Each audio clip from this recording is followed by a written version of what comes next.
Hey guys, welcome to my channel. My name is Caitlin Hirschler, coming to you from Somerville, New Hampshire. You've never heard of it. It's the third smallest town in New Hampshire. I live here with my two cats, Gigi and Bean, and they are my life, my angel babies. You'll probably see one or both of them show up in one of these videos, some of these times. I've decided that I'm going to film a knitting podcast as my version of the kind of shave your head during quarantine, as this is during the whole COVID-19 nonsense. I'm still sitting out saying I'm not going to shave my head. I mean, that's still on the table, so don't worry. But I'm really excited to come and talk to you today. I don't know if we'll be doing this again. Who knows? This is mostly a test. This is actually round 2 of filming because the first time I filmed it vertical and it drove me bananas. So I'm refilming it now and seeing if it goes any better. So today I will take you through some of the FOs that I've gotten done during quarantine, some of the whips that I have ongoing, and some future knitting that I want to cast on. I've been super, super inspired throughout this entire time that we've kind of been cooped up at home. I live alone. That's a lot of time to think, a lot of time to knit, mostly knitting.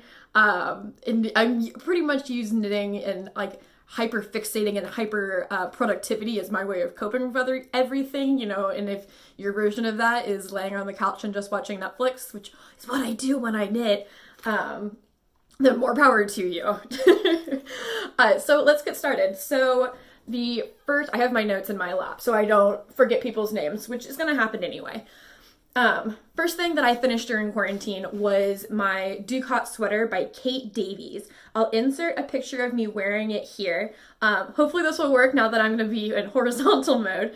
But this was so fun to make. It's knit out of Biche and Bouche yarn. It's a really nice rustic yarn that I got at Brooklyn General when I was there with my mom a few years ago.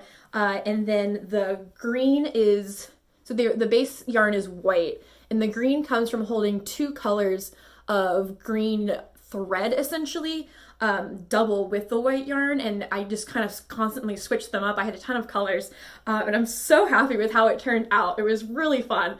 By the end of it, I was really sick of sewing in all the thread ends, but I'm really happy with how it turned out, and it was really worth it after everything that I did.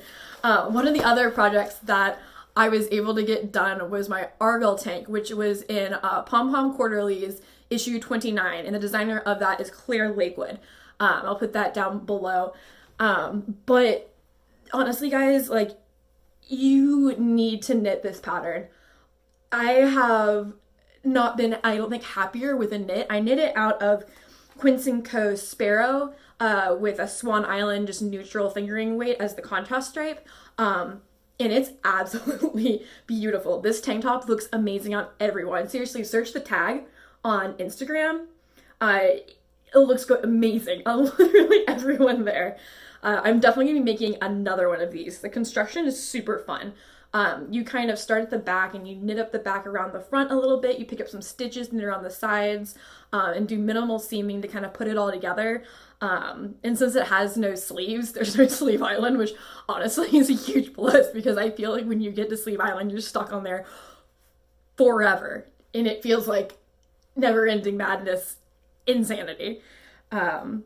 So I'm really, really happy with the way this turned out, and I can't wait to show y'all the yarn I picked out for my second one, which I'll show you in future knitting. So the last, I guess, 2 FOs, they count as 2 FOs, socks are FOs. So the last 2 FOs I have are 2 pairs of socks. So I actually got into knitting 3 years ago because I really wanted to learn how to knit a pair of socks. And I refused to listen to anyone's advice being like, socks are really hard. You probably shouldn't make that your first project. And I was like, fuck you, I can do this. So socks were my second project and I absolutely hated it and never picked it up after that. I have a really loose gauge, and so it's really hard to kind of make the kind of fabric that you need to have with sock knitting when I'm using fingering weight and the regular needles that come with a regular interchangeable set. Even 2s are a little bit too big for me to knit socks with fingering weight on. I just bought a Chiagu mini set, which has 1.5 millimeter needles. So fingers crossed that'll work so that I'll be able to knit socks in fingering weight yarn. But to combat that, I knit I decided that I really wanted to try socks again, and I knit the Simple DK Shorties here. I absolutely love them. It was 44 stitches cast on, a heel flap and gusset, and then I'm not really sure what kind of toe it is, but you do 4 decreases every other round, kind of at the ends, and it fits my foot really, really well. Heel, not as much. I don't particularly like the heel flap and gusset. It kind of slides off my foot a lot. But I was just so damn happy that I knit a pair of socks. So that's really, really awesome. So immediately after I knit these, I cast on and knit. I forgot that I was wearing them today, so you get to see my flexibility. I knit these socks. So these are also 44 stitches cast on, same toe, except it is a regular Jorman short row heel, instead of the heel flap and gusset. I'm gonna shove my foot into the camera so you can see the yarn. That is Amy Florence Stranded Dye Works, her 2018 SSK colorway, and that was a whole amazing adventure getting to go to that. I was actually living in St. Louis at the time, and me and 3 of my other knitter friends, we drove out to Nashville for the night to go to SSK Marketplace, and that was super, super cool. I think she still dyes this colorway. It's something along the lines of like 224 or some kind of numbers like that. It's a number of miles between her old house when she was living with her parents and Nashville, so that's super fun.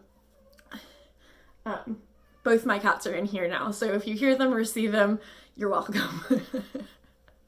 So I guess now we'll move on to whips. So the most active whip project I have is a scarf project, which I actually just cast off this morning, and it's blocking outside. I still have some finishing to do.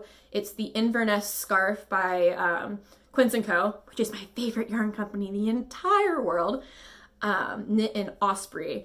So I still have the vertical stripes to sew in, and if I get that done, then I'll be able to show you guys next time. If I do this ever again, we shall see. But other than that, I've been working on a few blanket projects that I wanted to share with you. So along with mostly everyone else in the knitting world, don't mind me as I lean down, I have a ongoing scrap blanket. I actually have 2. One that's more like professional, where each row is just one color and it's only repeated once, and then another scrap blanket where every single scrap is thrown in and it doesn't matter how many rows and blah blah blah. But this is what I have so far, so you can kind of get a sense. It's about halfway there. I had the flu in January and I put about 2 feet on it and never sewed in the ends. I kind of left it in my living room to kind of shame myself to maybe eventually sew in the ends, which I did this weekend. And so I'm so happy I did. So now it can go back in its box and go back in the cupboard until the next time I decide to work on it.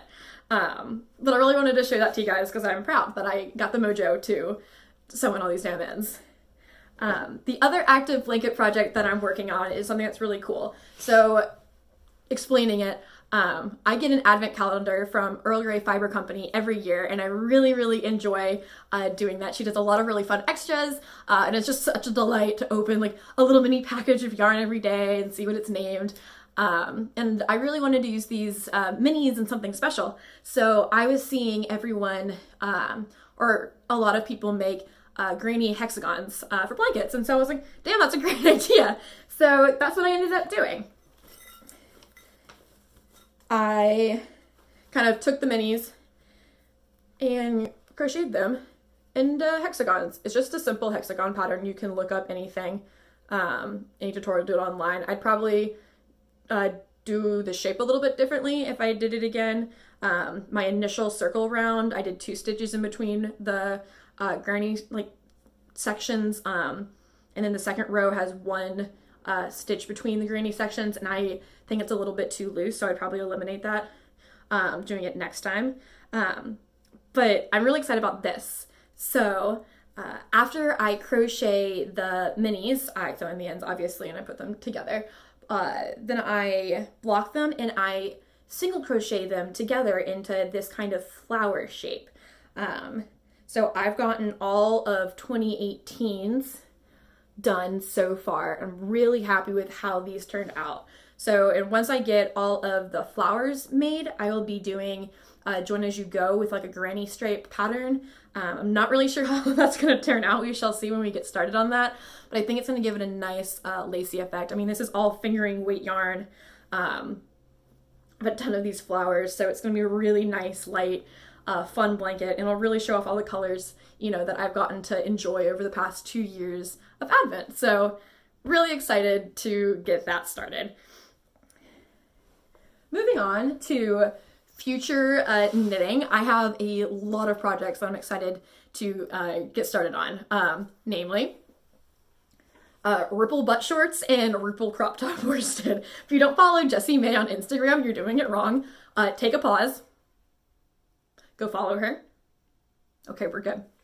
But if you look at the stuff that she's been doing recently, it's absolutely amazing. And all her test knitters look amazing at all of the ripple butt shorts that they've been posting. And I particularly love when people make matching like play suits from them. So I got Quince & Co. Lark in their maple colorway. It's kind of showing up a little bit brighter in the camera than it is actually, but it's a nice kind of muted berry color. And since I'm usually like gold, green, gray, this is an exact kind of example of my color palette that I usually gravitate towards. I'm excited to try something new, and it's kind of was my goal for kind of this summer. A lot of the projects that I'll be working on is to do something a little bit different.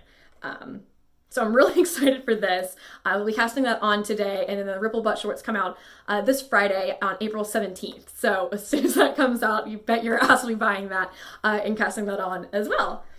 I also mentioned that I was going to be doing another one of my Argyll tanks because honestly it's one of the favorite things I've ever knit. I wanted to do it a little bit more in my colors so that it would go with some of the clothes that I already had, some of the bottoms. Also plan on making some skirts hopefully in the spring. I'm not a sewer by any means, so hopefully you can get that done. But these are the colors that I chose, and I think they're absolutely gorgeous together. So this is Shibui Twig, which I got in a D-stash. It's a linen wool silk mix, so it's going to be absolutely divine as a fabric. And then this is Topaz by Dirty Water Dye Works, which is based out of Boston. I actually got this at Knitwit, which is yarn shop in Portland, Maine. The past owner, who had owned it for 8 years, was kind of passing it on to a new owner, and at her going away party she gave out mini skeins for everyone to kind of remember her and her time at the shop by. A lot of the old staff left as well, so I'm really excited to have this as kind of like a memory of the shop while she was there. I've only been here for a year, but the times I got to interact with them was really special. So I'm kind of zipping through everything here because this is kind of like a test project. Like, is it going to be something I want to do? Is it not? Who knows? So we have one more future knitting project to show you. So I bought this yarn about a year ago when I was still working for Anheuser-Busch, and it is decadent. So it is Pearl Soho's Pocket Full of Posy blanket, and I bought their kit for it. So it comes with 4 skeins of Posy, which is their 75 superwash merino, 15 cashmere, 10 nylon blend, and then a whole bag of the minis in the same yarn. I mean, look at all these colors. It's gonna be absolutely insane. It's a brioche blanket, which is my favorite stitch. So I'm really excited to cast this on. I've been putting it off because I usually only like one blanket project on the needles at a time, or on the hook, depending. And so I've been kind of waiting to like finish more of my scrappy hexy project, but life's too short to put things off. Why not have all the whips on the needles? So I have a cord coming in the mail for that. So hopefully I'll be able to cast that on for the next time I podcast, and be able to show you guys what it's gonna be. Knitted blankets feel like they're gonna take forever, but when you're knitting with cashmere and brioche and you're switching colors like this, it's gonna absolutely fly by. So that's all the content I had to share with y'all today. I kind of whipped through it really fast, but I really want to thank all y'all for, coming out and giving this a watch.